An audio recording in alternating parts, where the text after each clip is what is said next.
अब मैं जिस कवि को सुनाना चाह रहा हूँ वो डायरेक्ट एक्शन लेता है, सीधी बात, नो बकवास। मैं कानपुर गया तो एक टकला आदमी मुझे मिला। मैंने कहा भैया क्या दिक्कत है? बोले कुछ नहीं, वो तुम्हारे जो पड़ोस में व्यंग्यकार रहता है उसका खेल है। मैंने कहा क्या खेल है? बोले मेरे सर पर बाल नहीं थे, मैंने ये कहा कि जो भी मुझसे मिलने आए अपना गोत्र बताए, मेरे बाल खींच ले। तो एक दिन एक आदमी गया, उसने एक बाल खींचा, बोले मैं बेदी। दूसरे दिन एक और गया, उसने 2 बाल खींच लिए, बोले मैं द्विवेदी।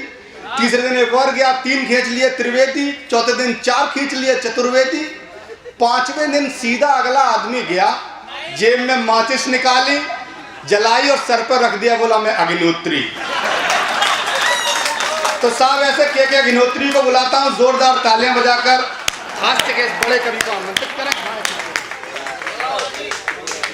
उन्होंने इतना अच्छा कार्यक्रम किया और उसके बाद क्या करेंगे? इंद्र देवता क्या कर सकते हैं? हम कुछ कर सकते हैं? हम लोग पानी गिरा दिया उन्होंने। और इसमें साजिश कांग्रेस वालों की है।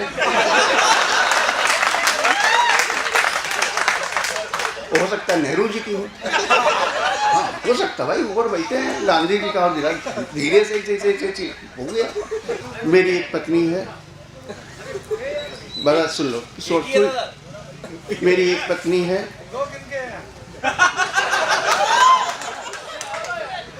तो क्या आलम भाई को आप क्या समझ रहे हैं?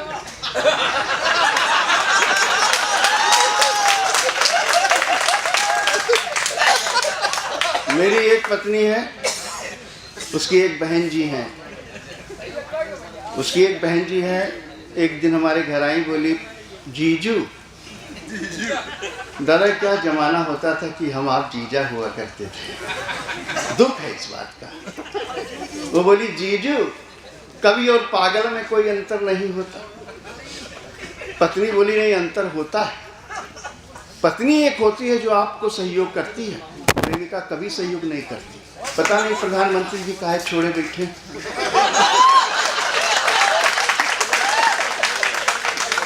वो इसलिए छोड़ दिया उन्होंने, मैं बताता हूँ, इसलिए छोड़ दिया कि वो योग करते हैं। योग योग योग जानते हैं? वो फूफा करते हैं, वो बस समझने की बात है, थोड़ा समझ लोगे तो आनंद आ जाएगा। कहले योग करते हैं। योग में होता ये है, उनको मालूम है कि जब तक सांस छोड़ोगे नहीं तो नई सांस मिलेगी नहीं।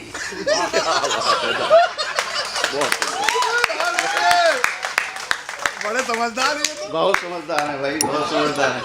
सांस चाहे फिर अफगानिस्तानी हो चाहे ईरानी हो, कोई फर्क नहीं पड़ता। अरे यार अब तो समझो बड़े भाई। तो मेरी एक पत्नी है, उसकी बहन जी है, एक दिन आई, बोली जीजू ये कवि और पागल में कोई अंतर नहीं होता। इधर बीच बताऊं आपको, एक ऐसे मंत्री हुए जिनका एक तरफ का CFL गायब है। तो अपनी पत्नी के साथ जा रहे थे, तो उन्होंने पत्नी से पूछा, जिधर का CFL गायब था, बोले इधर की दुकानें काहे बंद हैं? अब पत्नी ये तो नहीं कह सकती तुम ऐसे हो तो ऐसा है, पर उसने जो जवाब दिया, पूरे सदन की तालियां उस पत्नी के सम्मान में बजनी चाहिए, मेरे लिए नहीं, कुछ नहीं। सुनना भाई साहब, जिधर का CFL गायब था उधर की तरफ इशारा करते हुए बोले इधर की दुकानें क्यों बंद हैं? पत्नी बोली प्राणनाथ, जब हम लोग इसी रास्ते से लौटेंगे तो ये भी दुकानें खुल जाएंगी।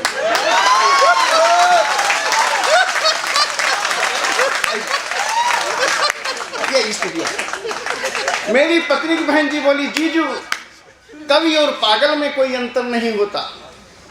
मेरी पत्नी ने जो जवाब दिया, इतनी ताली बजा देना कि कम से कम छिबरा मोड़ तक पहुंचा, बस इससे ज़्यादा नहीं। हम नहीं चाहते कि उसका दिमाग खराब हो।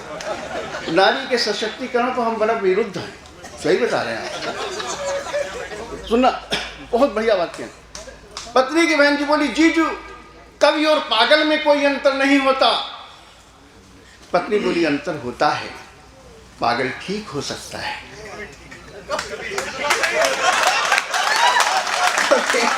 देर लगती है, देर से। मैं आपको बहुत समझदार श्रोता है हमारे मित्र। मैं कानपुर में वकालत करता हूँ, आप तो समझ ही रहे होगी कैसी चलती होगी। हाँ, जो सच है वो बोलने की कोशिश कर, और कुछ है नहीं भाई साहब। तो एक बार उन्होंने हमारे एक वकील हैं, 4 साल की प्रैक्टिस है, बहुत बड़ा मकान बनवाया। 4 साल की प्रैक्टिस में होता है सब कुछ, हिसाब किताब चल रहा है। हम भ्रष्टाचार नहीं कहते इसको कहते हैं जुगाड़ से बना दिया। अब भ्रष्टाचार पे नहीं, जुगाड़ शब्द का प्रयोग होना चाहिए। तो उन्होंने गृह प्रवेश में हमको बुलाया था। किशन भैया बुलाते हैं, हमारे यहाँ खाना आना खिलाते हैं, आपके यहाँ पता नहीं खिलाते कि नहीं खिलाते हैं। नहीं बता रहा, हमारे यहाँ खिलाते हो। अब पूड़ी उड़ी सब खिलाते हैं, कचौड़ी भी खिलाते हैं, और पनीर की सब्जी होती, बड़ा आदमी पनीर की सब्जी खिलाता है। तो उन्होंने खिलाया, खिलाने के बाद बोले, कहने कि अग्निहोत्री जी हमारा घर देख लो। तो हमने कहा दिखाओ। अब गए, हाँ सुनना भाई। तो उन्होंने कहा कि ये गैराज बनाया है, इसमें हम वो कार रखेंगे। हमने कहा बहुत अच्छा। और ये बालकनी बनाई, इसमें बैठ कर के आते जाते लोगों को देखेंगे। हमने कहा देखोगे, ताकोगे तो वहाँ देखना क्या, बालकनी में ताकने तो होगा। उसके बाद उन्होंने अपना वो बेडरूम की जगह बेडरूम कह गए। तो हमने कहा खराब रूम क्यों बनवाए, अच्छे रूम बनवाने चाहिए। और रूम तो बनवाने ही नहीं चाहिए। जितनी भी घटनाएं होती सब रूम में होती।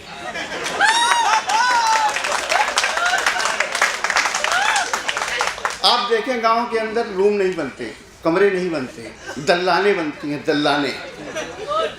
बड़ा महीन सी बात कहने की कोशिश करता हूँ, दल्लाने बनती हैं, दल्लाने। तो आप बताइए, दल्लाने बनती हैं और फिर भी वंश वृद्धि होती है।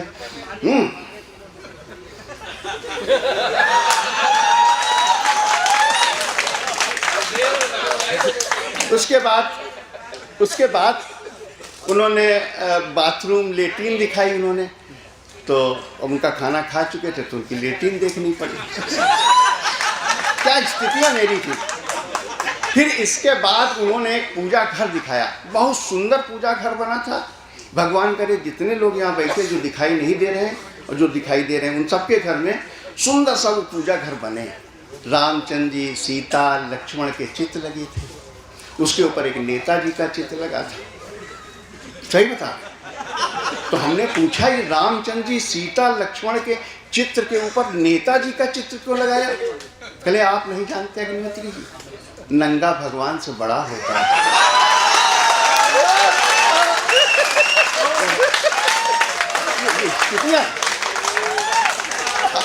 अब आपसे पूछें कि नंगा भगवान से क्यों बड़ा होता है तो आप नहीं बता पाओगे। हमने ये शोध किया कि नंगा भगवान से बड़ा क्यों होता है। कहते हैं लोग नंगा खुदा से चंगा हो, ये ऐसे कहते हैं, पर आपसे पूछा जाए कि नंगा भगवान से क्यों बड़ा है तो आप नहीं बता पाओगे। आजकल जो नंगा है भला है चंगा है? मैं गलत कह रहा हूँ बताओ, नहीं जोरदार ताली बजाओ, सही बताओ। आजकल जो नंगा है भला है चंगा है? नंगों की अपनी आन है, बान है, शान, नंगे महान। आजकल जो नंगा है भला है चंगा है? नंगों की अपनी आन है, बान है, शान, नंगे महान। आप अच्छे से अच्छा कपड़ा पहनिए, मेकअप कीजिए, टाई लगाइए, पर आपको कोई फूटी आंखों नहीं देखेगा। 50 सड़क पर नंगे होकर निकलिए, आपके पीछे पूरा बेवर होलेगा, किशन भैया जा रहे हैं।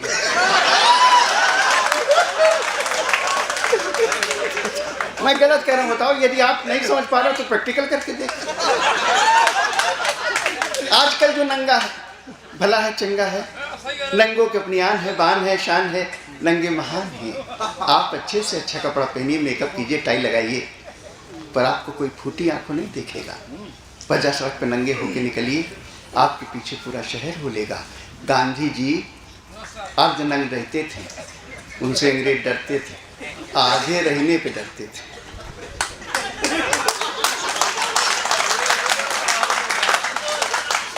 आधे रहने पे डरते थे, पूरे रहे होते तो 1947 के बजाय 36 देश आजाद हो जाते। गांधी जी अर्धनंग रहते थे, उनसे अंग्रेज डरते थे। उनमें शौर्य था, तेज था, उनके साथ पूरा देश था। इससे ये सिद्ध होता है कि नंगों के साथ जनमत होता है। इससे ये सिद्ध होता है कि नंगों के साथ जनमत होता है। जिस तरह से नेता के लिए जूता लात करना मजबूरी है, उसी तरह से नंगे का ईमानदार होना बहुत जरूरी है। और ये दो पंक्तियां पूरे सदन की तालियां चाहती हैं, इनको सहेज लीजिएगा। बड़े मन से लिखी हैं और बड़े प्रबुद्ध लोगों के बीच पढ़ रहा हूँ, इसलिए कि जिस तरह से नेता के लिए जूता लात करना मजबूरी है, उसी तरह से नंगे का ईमानदार होना बहुत जरूरी है। यदि दुर्योधन मां गांधारी के सामने ईमानदारी के साथ नंगा हो गया होता तो भीम के हाथों नहीं मरा होता। यदि दुर्योधन मां गांधारी के सामने ईमानदारी के साथ नंगा हो गया होता तो भीम के हाथों नहीं मरा होता। सच है मेरे दोस्तों, हमने ईर्ष्या, द्वेष, घृणा के न जाने कितने कपड़े ओढ़ रखे हैं, हम अपने भगवान के सामने भी नंगे नहीं हो पाए। जैनियों के मंदिरों की तरफ इशारा करता हूं, जहां महावीर जी की नग्न मूर्ति खड़ी हुई है, जहां ये शरीर स्वयं अपने आप में एक वस्त्र है। दो पंक्तियां निवेदित करता हूं बड़े प्रबुद्ध लोगों के बीच में। जब कभी कोई ईमानदारी के साथ नग्न हो जाता है, दया, क्षमा, करुणा, श्रद्धा और विश्वास से भर जाता है, वो इंसान नहीं देवता हो जाता है। मैंने एक नेताजी से पूछा कि आप नंगे कब हुए? ऐसा ही बता रहा हूँ, मैं झूठ नहीं बोल रहा।